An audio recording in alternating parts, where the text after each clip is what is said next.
नमस्कार, मैं अमित रंजन। स्वागत है आपका न्यूज बिहार दर्शन में। आइए देखते हैं कुछ फटाफट खबरें। बिहार के छात्रों को रेलवे की सौगात। जेईई और नीट परीक्षा के लिए चलेंगी स्पेशल ट्रेनें।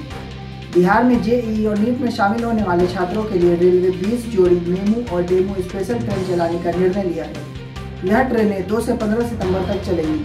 रेल मंत्री पीयूष गोयल ने मंगलवार को ट्वीट कर इसकी जानकारी दी। कोरोना संकट के बीच हो रहे एग्जाम के दौरान रेलवे की तरफ से ट्रेन चलाए जाने से छात्रों को सहूलियत मिलने की उम्मीद है। वहीं पश्चिमी रेलवे ने भी ऐसे छात्रों के लिए स्पेशल ट्रेन चलाने का फैसला किया है। उप मुख्यमंत्री सुशील मोदी की दो टूक। न जदयू अकेले सरकार बना सकता है और न ही भाजपा। उप मुख्यमंत्री सुशील कुमार मोदी ने कहा कि आज कोई भी एक दल अपने बलबूते पर चुनाव जीतकर सरकार बनाने की स्थिति में नहीं है, न भाजपा न ही जदयू। उन्होंने कहा कि 2015 विधानसभा चुनाव में भाजपा अलग चुनाव लड़कर देख चुकी है, जबकि 2014 में नीतीश कुमार के नेतृत्व में जदयू लोकसभा का अलग चुनाव लड़कर देख चुका है। उन्होंने कहा कि बिहार में गठबंधन मजबूरी नहीं बल्कि जरूरत है। यहाँ अकेले कोई भी दल सरकार नहीं बना सकता। साइंस के मेडिकल और इंजीनियरिंग दोनों स्ट्रीम के छात्रों के लिए खुशखबरी। साइंस के स्टूडेंट चाहे वो इंजीनियरिंग की तैयारी करने वाले हों या फिर मेडिकल की, सबके पास एससी वर्मा की एक मोटी किताब जरूर होती है।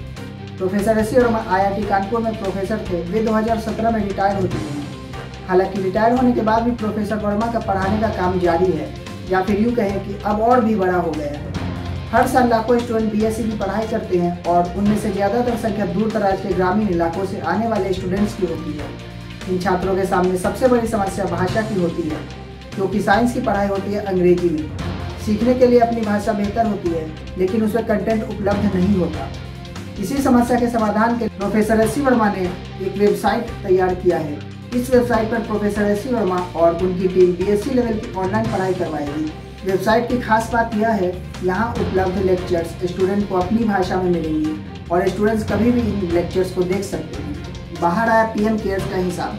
पहले 5 दिन में मिले 3076 करोड़, बाकी हिसाब मार्च के बाद। PM केयर्स फंड के द्वारा भुगतान और इसमें जमा के वित्त वर्ष 2019-20 के लिए पहले ऑडिट रिपोर्ट से यह जानकारी मिली है।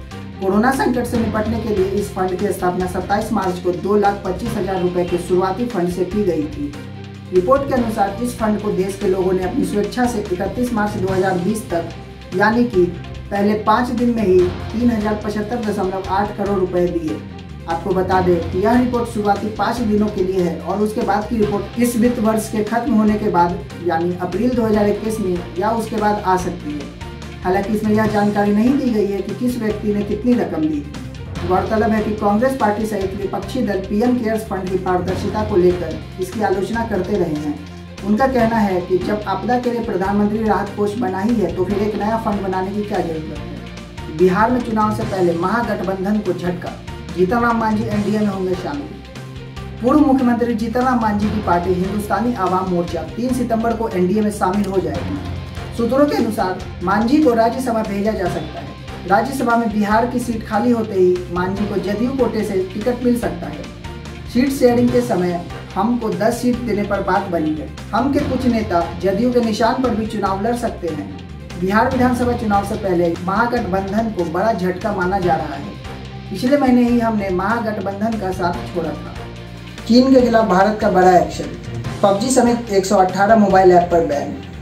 केंद्र सरकार ने एक बहुत बड़ा फैसला लिया है। PUBG समेत 118 मोबाइल ऐप पर प्रतिबंध लगाने का फैसला किया। इलेक्ट्रॉनिक्स और सूचना प्रौद्योगिकी मंत्रालय ने धारा 69A के तहत इन मोबाइल ऐप्स पर बैन लगाने का फैसला किया है।